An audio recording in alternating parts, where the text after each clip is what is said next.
मागच्या 18 तारखेला मी मांड्यावरनं साई पालखी निघते. त्या पालखीला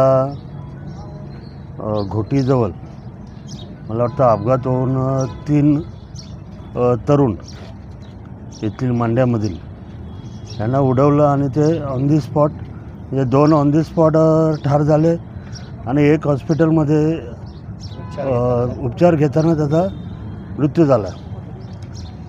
तर त्यावेळेससुद्धा आम्ही आलो होतो आणि त्यानंतर त्यांचा जो आक्रोश होता त्या हिशोबाने तेथील पोलीस स्टेशनला फोन करून त्या आरोपीला अटक करणे पुन्हा आणि ह्या कुटुंबाला एक काहीतरी आधार, कारण त्यांचं दुःख एवढं मोठं आहे की ते आपण वाटून घेऊ शकत नाही, परंतु ते हलकं करण्याचा एक छोटासा प्रयत्न आम्ही केलेला आहे.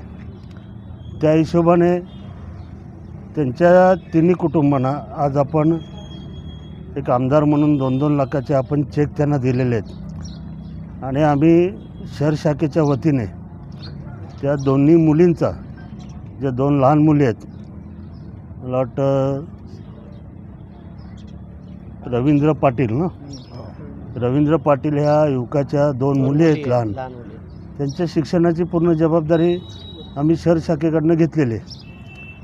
एक माणुसकी म्हणून आणि आपल्या मतदारसंघात ती लोक राहतात, आपण काहीतरी त्यांचं देणं लागतं, ह्या हिशोबाने त्या भावनेने ही मदत आम्ही केलेली. कोणार्क, अपना शहर अपनी बातें.